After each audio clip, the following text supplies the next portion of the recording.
Senhor esteja convosco. Ele está no meio de nós. Proclamação do Evangelho de Jesus Cristo segundo Mateus. Glória a vós, Senhor. Ao descerem do monte, os discípulos perguntaram a Jesus: por que os mestres da lei dizem que Elias deve vir primeiro? Jesus respondeu: Elias vem e colocará tudo em ordem. Ora, eu vos digo, Elias já veio, mas eles não o reconheceram. Ao contrário, fizeram com ele tudo o que quiseram. Assim também o Filho do Homem será maltratado por eles. Então os discípulos compreenderam que Jesus lhes falava de João Batista. Palavra da salvação. Glória a vós, Senhor.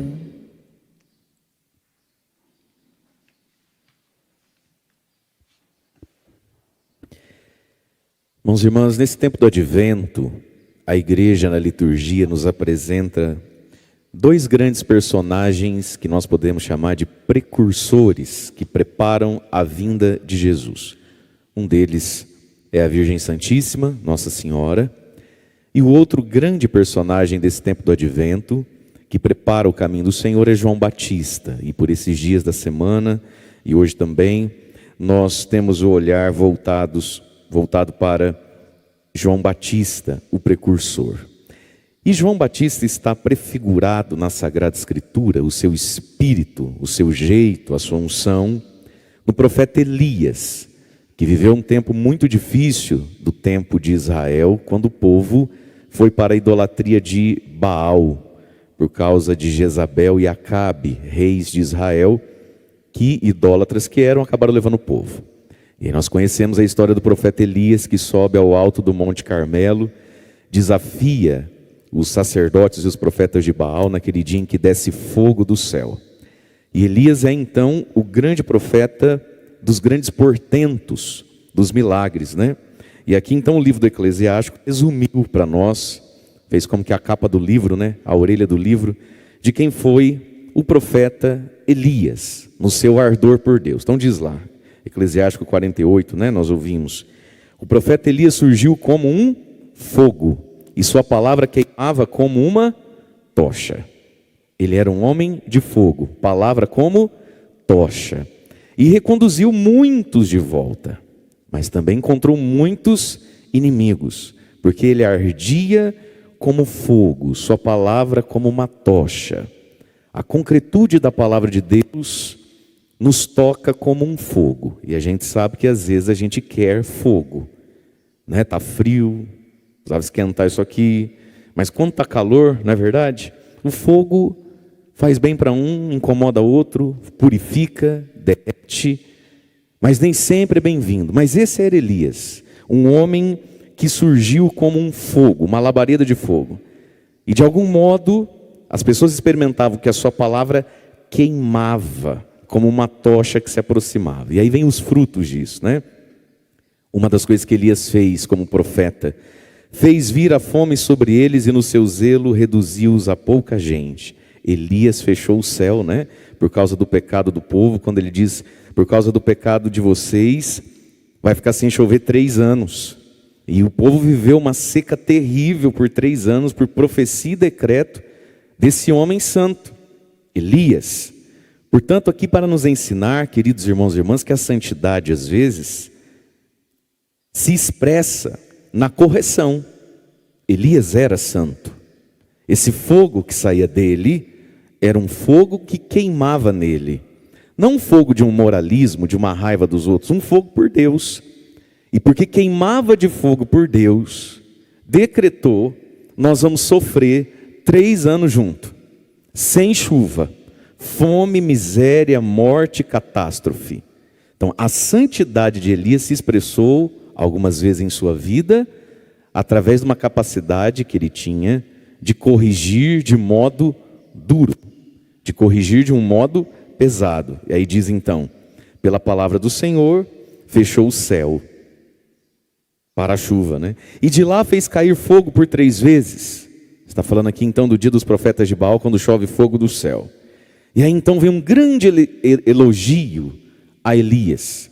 Ó Elias, como te tornaste glorioso por teus prodígios. Tanto é que nós vemos aqui, tantos séculos depois, na expectativa da vinda do Messias, começou a surgir uma tradição que nem está escrita, era na boca do povo, através dos mestres da lei, que para o Salvador vir, só poderia vir logo imediato a um novo Elias. Tão grande ficou no coração do povo a memória dos feitos de Elias. Como te tornaste glorioso. Olha que lindo isso, gente. Um homem que ficou glorioso, não por vaidade, é óbvio, né? Mas por aquilo que fez para Deus. Quem poderia gloriar-se de ser semelhante a ti? Quem é que pode ser grande como Elias? E aí a palavra de hoje nos aponta, grande como Elias, no parecer de Jesus. E nos parece que Jesus não erra. Grande como Elias foi João Batista no deserto, sem fazer, olha só que interessante, sem fazer portentos e milagres como Elias. A palavra de Deus não narra nenhuma cura, nenhum milagre e nenhum prodígio na natureza de João Batista. Mas João Batista, no parecer de Jesus, é o novo Elias.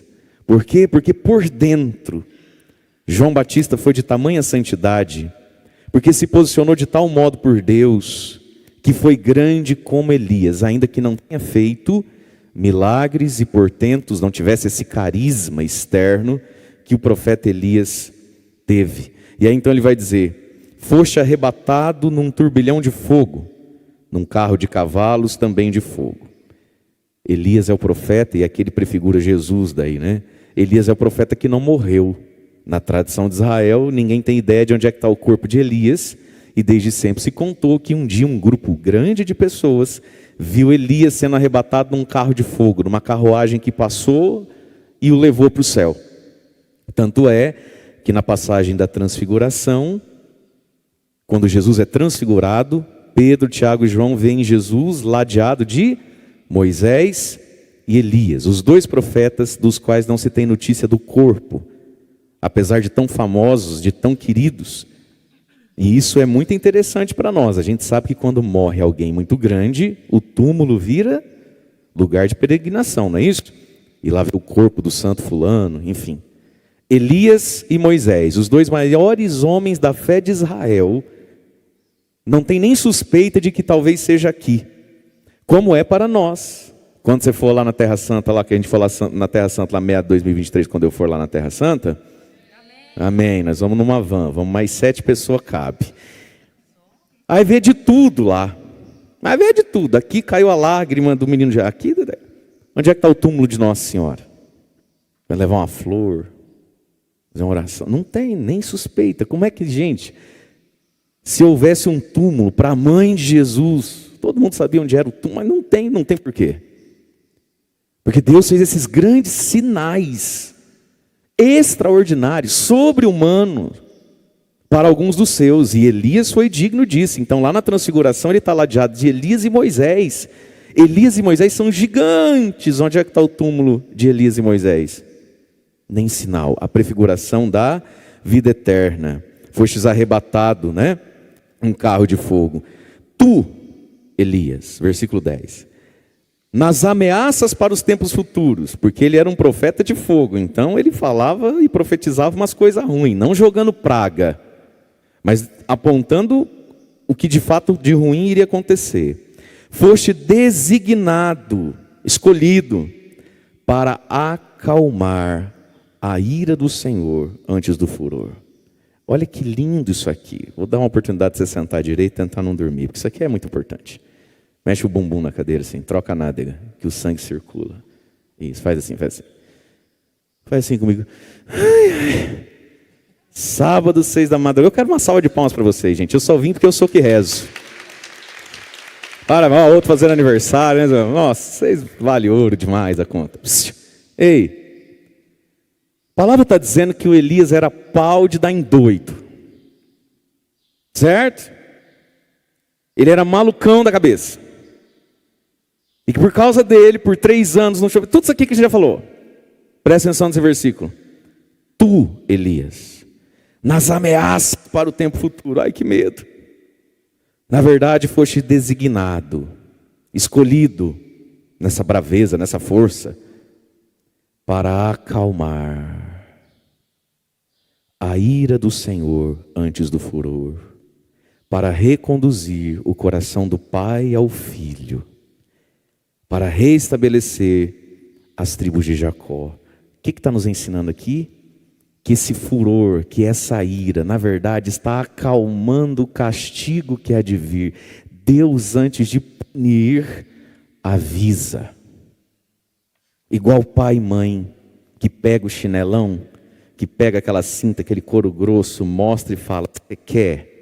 É isso que você quer? Eu vou ter que falar de novo? Não é assim? E aí então o coração do filho dispara, assusta, fica magoado, bravo, se brincar, xinga pai e mãe pelas costas. Não é? Mas aquela ira, aquela cara brava, aquela cinta na mão, aquele chinelo na mão, perguntando: é isso aqui que você quer, que os dentes cerrados, que você tem que falar, que os dentes assim, que a professora vê que você vai... Na verdade, você foi escolhido para acalmar a ira do Senhor antes do furor. O povo apanhou de Elias, vão ter que apanhar de Deus. Apanhou de Elias para não ter que apanhar de Deus. Foi humilhado por Elias para não ter que ser humilhado por Deus. Meu irmão, minha irmã, aceitemos as correções da vida, as correções das pessoas, porque é melhor apanhar do humano do que apanhar do divino. É melhor ser constrangido pelo humano do que ser constrangido pelo céu. Na verdade, Elias, e olha a sabedoria de quem escreveu isso aqui, o autor do livro do Eclesiástico. Na verdade, esse teu fogo, de algum modo, estava diminuindo o fogo que ia vir do céu no juízo.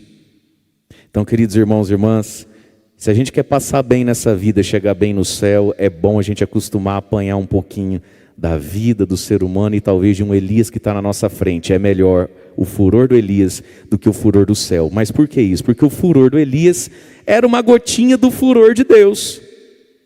Se o Elias está bravo porque a gente está lá fazendo os trabalhos espiritual para o Baal, você imagina Deus. Se o Elias está achando que a gente tem que ficar 3 anos sem chuva, você imagina Deus. Olha a sabedoria de quem escreveu isso aqui. Aquele Elias, na verdade, era nos poupando e sendo como que um analgésico, não sei se essa é a palavra, uma anestesia para a própria mão de Deus. E aí ele continua. E tudo isso para quê? Para reconduzir o coração do pai ao filho, para restabelecer as tribos de Jacó. E aí ele termina dizendo: Elias, felizes os que te viram, feliz de quem te viu. Nós mesmo não vimos, né? A gente fica lendo e imaginando. Felizes os que te viram e os que adormeceram na tua amizade, os que morreram amigos de Elias. Irmãos e irmãs, um dia todos nós vamos morrer.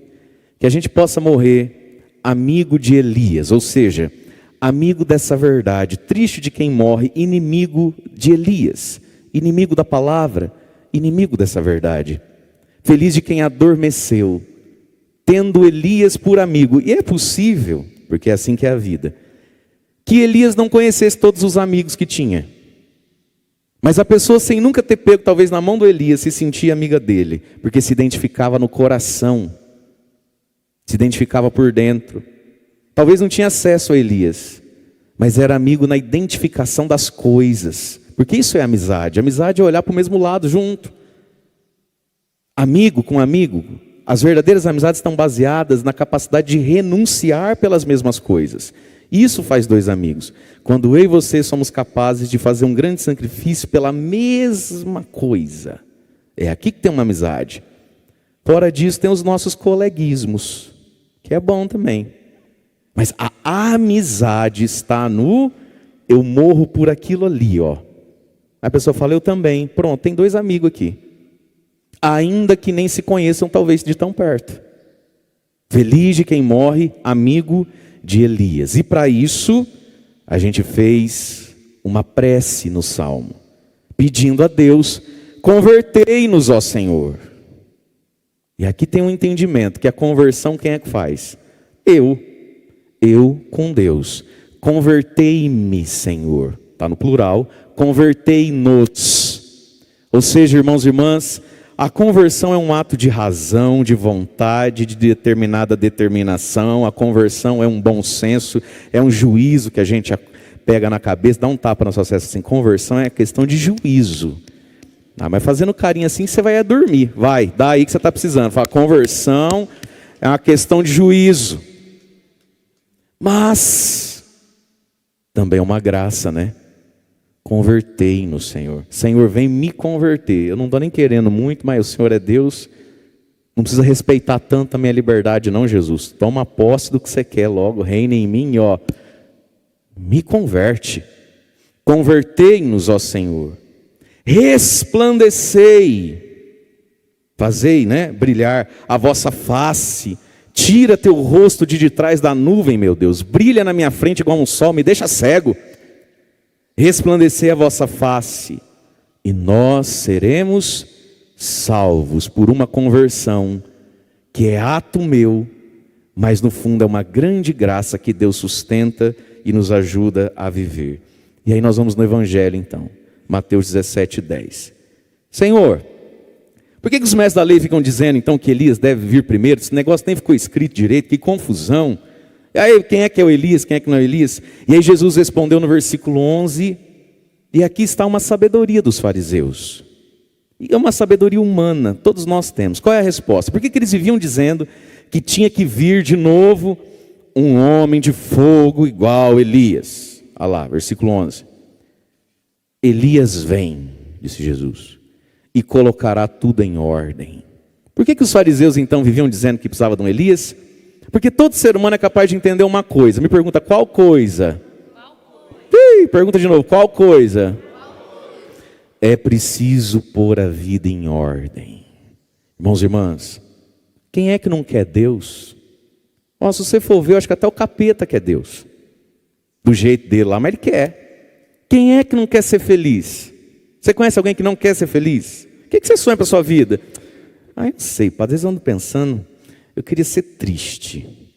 Eu acho tão bonito uma pessoa triste, esparramada na cama, janela fechada, 5 dias sem tomar banho, sem comer, sem escovar dente.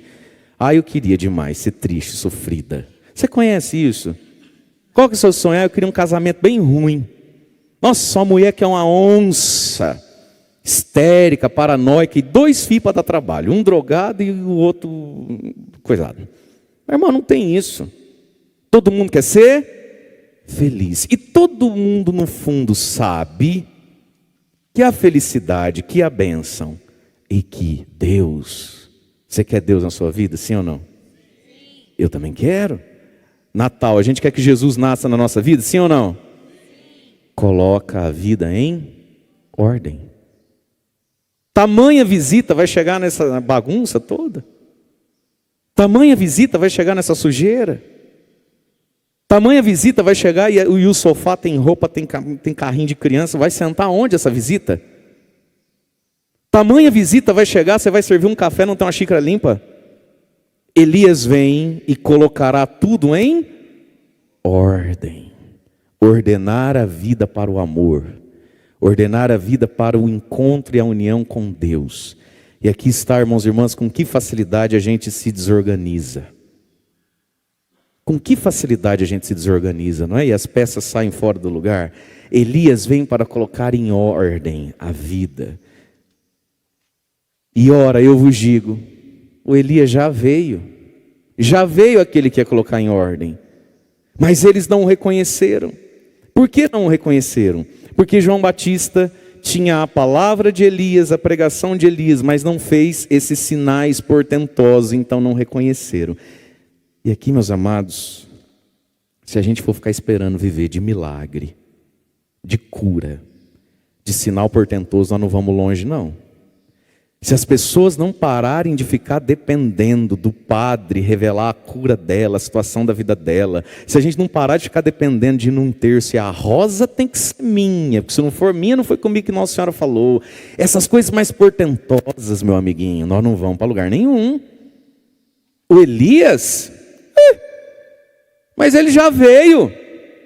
Vocês não viram? Ele já veio. Quem disse que não veio?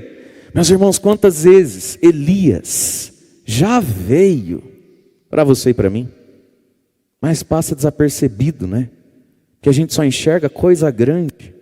Parece que se os pelos do braço não arrupiar, uma lágrima não descer, o coração não quase sair na boca, parece que Deus não estava ali. Parece que se a gente não viveu uma adrenalina, um medo da morte, parece que Deus não estava ali.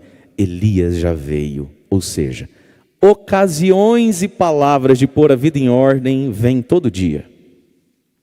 Mas não o reconheceram, ao contrário, fizeram com ele tudo o que quiseram, zombaram, ridicularizaram, colocaram ele lá num deserto, avaliavam de 1000 formas e terminou morto, né, por Herodes. Fizeram com ele tudo o que quiseram. Assim também o Filho do Homem vai ser maltratado pelos mesmos, porque quem não acolhe Elias, João Batista, não vai acolher o Cristo.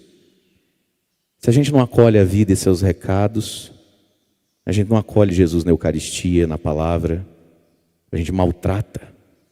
E olha que expressão que eu achei interessante aqui que Jesus usou, vai ser maltratado. Eu podia falar morto, que era o caso, né? Mas ele quis a palavra maltratado. Um afeto mal. Tratar mal é dar um afeto ruim, é dar desprezo, é dar secura, é dar pressa, é dar, pega aí para você. Maltratado, mal acolhido, mal percebido. Então os discípulos compreenderam. Jesus falava de João Batista, que veio para pôr as coisas em ordem. E nós também precisamos pôr a nossa vida em ordem. Como é que se faz isso? Priorizando, diga comigo, priorizando. Diga comigo, colocando em primeiro lugar Deus. E como é que faz isso? Vamos descer no chão da coisa. Como é que faz isso, minha gente? Nós vamos entender o seguinte. Quando a gente vai dormir, a gente faz um exame de consciência, reza lá um Pai Nosso. Ave Maria. E programa lá para despertar o celular, quem vem na missa da manhã, ou o despertador que você use. Quando eu vou dormir, o meu outro dia tem que estar baseado em Deus. E não nas minhas urgências. Que hora eu vou na missa? Que horas eu vou rezar o terço? Que horas eu vou fazer aquela devoção? Porque é Natal, porque é isso, porque é cerco de Jericó, porque não sei, cada época da vida aí, né? É Quaresma de São Miguel, enfim, seja lá como for. Que horas eu vou fazer o meu silêncio com Deus? Tempo é uma questão de preferência. Claro que às vezes alguma urgência se impõe, né? Alguma urgência, bum, aparece. Você precisa correr para o médico. Você tem um exame que era mês que vem, antecipou para hoje, 3 da tarde, vai sem almoçar. A vida tem às vezes suas urgências. Mas meus queridos, a vida só entra em ordem quando na hora de dormir, eu já sei que amanhã a minha vida vai girar em torno de Deus. E por causa de Deus, porque Ele é a minha preferência, porque no fundo Ele é a grande urgência, aí a gente encaixa tudo o mais que precisa encaixar. Porque na maioria das vezes é o contrário, não é? A gente tem tanta coisa para fazer que às vezes nem precisava, a gente faz porque prefere fazer. Celular está aí para desmascarar você e eu. Qual é a urgência que tem no seu celular? Eu fiquei feliz aí com uma amiga minha. Trabalha uma louca. E trabalha mesmo. Ficou 2 dias sem celular. Deve ter aprendido algumas coisas. Gente, você ficar 2 dias sem celular é a morte. Não é?